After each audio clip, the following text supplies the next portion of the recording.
নমস্কার বন্ধুরা, ডলি রন্ধনশালায় সবাইকে স্বাগত। আর আজকে তোমাদের সাথে শেয়ার করব দারুণ একটা নোটে শাকের নিরামিষ রেসিপি। আর আজকের রেসিপিটা শেষ পর্যন্ত দেখার পরে যদি ভালো লেগে থাকে অবশ্যই ভিডিওতে একটা লাইক করো আর প্রচুর প্রচুর শেয়ার করো। আর যে সমস্ত নতুন বন্ধুরা এখন পর্যন্ত আমার চ্যানেলটাকে সাবস্ক্রাইব করোনি, চ্যানেলটাকে সাবস্ক্রাইব করে পাশে থাকা বেল আইকনটা প্রেস করে দিও, যাতে আমি কোনো নতুন রেসিপি আপলোড করলে সবার আগে তোমার কাছে পৌঁছায়। এই রান্নার জন্য আমি এখানে একটা বেগুন নিয়েছি, আর নিয়েছি কাঁচকলা, আর নিয়েছি 250 গ্রাম পরিমাণ নোটে শাক। এখন যেহেতু গরম পড়ে গেছে আর বাজারে প্রচুর পরিমাণে এই সাদা নোটে শাক আসছে, আর সাদা নোটে শাক খেতেও খুব ভালো লাগে। প্রথমে আমি নোটে শাকগুলোকে খুব ভালোভাবে বেছে নেব।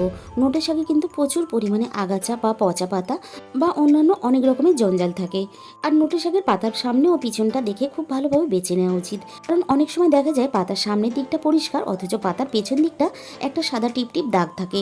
এই পাতাটা কিন্তু ফেলে খাওয়া উচিত। নোটে শাকটা খুব ভালোভাবে বেছে আমি প্রথমে এইভাবে গোছা করে সাজিয়ে রেখে দিলাম। আর নোটে শাক কিন্তু এইভাবে সুন্দর করে বেছে পরিষ্কার করে তবেই খাওয়া উচিত, না হলে পেটের সমস্যা হতে পারে। এবারে আমি নোটে শাকগুলো এখান থেকে কিছুটা করে নিয়ে নোটে শাকগুলো আমি প্রথমে কেটে রেডি করে নেব। বাছার সময়ই নোটে শাকগুলো এভাবে গোছা করে একটু সাজিয়ে নিলে তাহলে নোটে শাকগুলো কাটার সময় খুব সুবিধা হয়।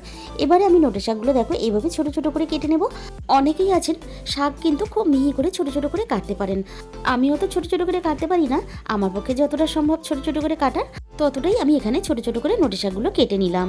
শাকগুলো আমার এখানে কাটা রেডি হয়ে গেল। এবারে আমি শাকগুলোকে খুব ভালোভাবে 3 থেকে 4 বার জল পাল্টে আমি শাকগুলোকে ধুয়ে জল ঝরাতে দেব। এবারে আমি কাঁচকলাটা কেটে রেডি করে নেব।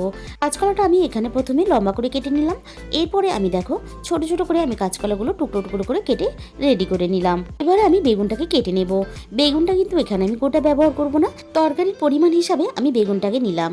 এবার আমি বেগুনের মুখের সামনের একটু অল্প অংশ বাদ দিয়ে দিলাম। প্রথমে আমি বেগুনটাকে এভাবে লম্বা লম্বা করে কেটে নিয়ে তারপরে বেগুনটাকে আমি আড়াআড়িভাবে এভাবে ছোট ছোট টুকরো করে কেটে নেব। বেগুনটা আমার কাটা রেডি হয়ে গেছে। এবারে জলের মধ্যে অল্প একটু হলুদ গুঁড়ো দিয়ে কাঁচকলা আর বেগুনটা আমি হলুদ জলের মধ্যে মিনিট 5 ডুবিয়ে রাখবো। এতে কি হবে, কাঁচকলা আর বেগুনের কালো যে কষটা সেটা সুন্দরভাবে বেরিয়ে যাবে। হলুদ জলে কাঁচকলা আর বেগুনটা ডোবানো থাক। এখানে আমি নিয়ে নিয়েছি দেখো 3টে মাঝারি সাইজের উচ্ছে। উচ্ছে আমি এইভাবে গোল গোল করে কেটে নেব। আমি এখানে উচ্ছে ব্যবহার করেছি, তোমরা চাইলে এখানে করলাও ব্যবহার করতে পারো। আর উচ্ছেগুলো কিন্তু আমি খুব বেশি মোটা করবো না, একটু পাতলা করে কেটে নিলাম। আর নিয়েছি এখানে দেখো ভেজানো ছোলা। শাকটাও খুব ভালোভাবে ধুয়ে আমি জল ঝরিয়ে নিয়েছি। এবারে আমি একটা মশলা বানিয়ে নেব। এর জন্য আমি নিয়েছি দেখো অল্প একটু আদা কুচি, আর দিয়ে দিলাম হাফ চামচ পরিমাণ গোটা জিরে, আর নিয়েছি হাফ চামচ পরিমাণ রাঁধুনি। রাঁধুনিটা এইভাবে হাত দিয়ে একটু ঘষে নিলে তাহলে রাঁধুনির গায়ে যে নোংরা ধুলো থাকে সেগুলো পরিষ্কার হয়ে যায়। এবারে আমি সামান্য পরিমাণ জল দিয়ে দিলাম। আদাটা আমি এখানে প্রথমে একটু থেতো করে নিয়ে এবারে আমি মশলাটাকে বেটে রেডি করে নেব। আর এইভাবে মশলা বেটে রান্না করলে তার স্বাদ কিন্তু খুব ভালো হয়। মশলাটা আমার বাটা রেডি হয়ে গেছে। বাটির মধ্যে মশলাটা তুলে নিয়ে আমি বাটিটাকে ঢাকা দিয়ে রেখে দেবো যাতে মশলার গন্ধটা সুন্দর থাকে। এবারে আমি কড়াইয়ের মধ্যে অল্প একটু তেল দিয়ে দিলাম। তেলটা খুব ভালোভাবে গরম হয়ে যেতে আমি কেটে রাখা উচ্ছেগুলো দিয়ে দিলাম। সমস্ত কেটে রাখা উচ্ছেগুলো আমি তেলের মধ্যে দিয়ে দিলাম স্বাদ মতো লবণ, আর দিয়ে দিলাম এখানে অল্প একটু হলুদ গুঁড়ো। এবারে আমি উচ্ছেটাকে খুব ভালোভাবে ভেজে নেব। আর এই রান্নাতে উচ্ছে ভাজার সময় তেলের পরিমাণটা একটু কম ব্যবহার করবে, যাতে উচ্ছেটা খুব ভালোভাবে ভাজাও হয়ে যায়, আবার উচ্ছে ভাজার তেলটা না থেকে যায়। উচ্ছেটা ভাজা হতে থাক। একটা মশলা আমি এখানে রেডি করে নেব। এখানে আমি অল্প একটু দালচিনি নিয়েছি আর 2টো এলাচ নিয়েছি। এলাচ আর দালচিনিটাকে আমি এখানে একটু থেতো করে নেব। এদিকে উচ্ছের একটা সাইড খুব ভালোভাবে ভাজা হয়ে গেছে। আমি এবারে এইভাবে নাড়াচাড়া করে উচ্ছেটাকে ভেজে নেব। এর থেকে আমি আর বেশি ভাজবো না। এরকম হালকা একটু কাঁচা কাঁচা রাখলে তাহলে উচ্ছেটা খেতে ভালো লাগে। সমস্ত উচ্ছেগুলো আমি কড়াই থেকে তুলে নিয়ে কড়াইটা খুব ভালোভাবে পরিষ্কার করে ধুয়ে নিয়েছি। কারণ উচ্ছে ভাজা তেলে এই রান্নাটা করলে তাহলে তেতো ভাব একটু বেশি হয়ে যেতে পারে তরকারিতে। তেলটা খুব ভালোভাবে গরম করে নেওয়ার পরে এখানে কয়েকটা আমি বিউলির ডালে বড়ি নিয়েছি। এবারে আমি বড়িগুলো 3 থেকে 4 মিনিট নাড়াচাড়া করে এইভাবে লাল লাল করে ভেজে নেব। বড়িগুলো আমার ভাজা এখানে রেডি হয়ে গেছে। এবার আমি সমস্ত বড়িগুলো তেলে থেকে তুলে নেব। এবারে ওই একই তেলের মধ্যে আমি দিয়ে দিলাম ফোড়নে অল্প একটু 5 ফোড়ন, আর দিয়ে দিলাম এখানে 2টো শুকনো লঙ্কা কুচি, আর এখানে দিয়ে দিলাম 2টো তেজপাতা কুচি। আমার কাছে যেহেতু হিং নেই তাই হিংয়ের পরিবর্তে থেতো করা ডালচিনি, এলাচ আর সাথে অল্প একটু জয়িত্রীর ফুল এখানে দিয়ে দিলাম। তোমাদের কাছে যদি হিং থাকে তাহলে অবশ্যই হিংটা ব্যবহার করবে। এই রান্নাতে অল্প একটু হিং ব্যবহার করলে রান্নার স্বাদ ও গন্ধ দুটোই ভালো হয়। ফোড়নটাকে সুন্দর করে ভেজে নেওয়ার পরে এখানে আমি কেটে রাখা বেগুন আর কাঁচকলাটা দিয়ে দিলাম। এবারে আমি বেগুন আর কাঁচকলাটা একসাথেই ভেজে নেব।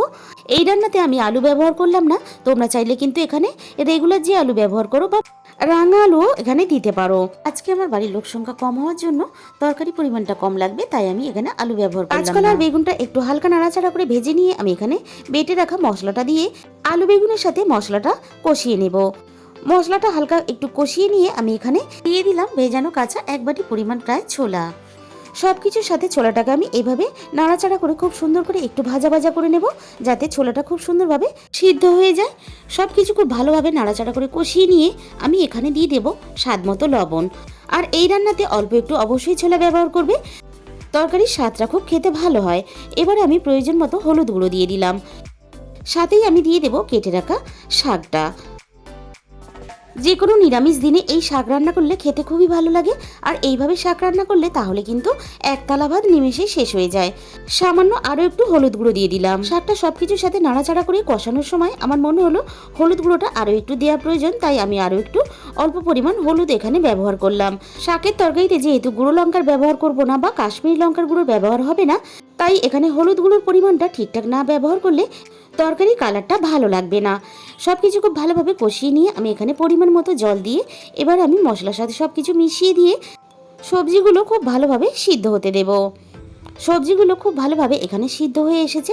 তরকারিটা একটু নাড়াচাড়া করে আমি দেখে নেব এবার ছোলাটা ভালোভাবে সিদ্ধ হয়েছে কিনা।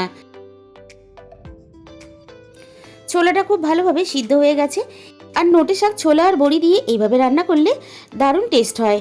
সব কিছু যেহেতু খুব ভালোভাবে সিদ্ধ হয়ে গেছে, তাই আমি একটা চামচ দিয়ে এইভাবে চেপে চেপে আমি একটু ঘাঁটা ঘাঁটা করে দেব।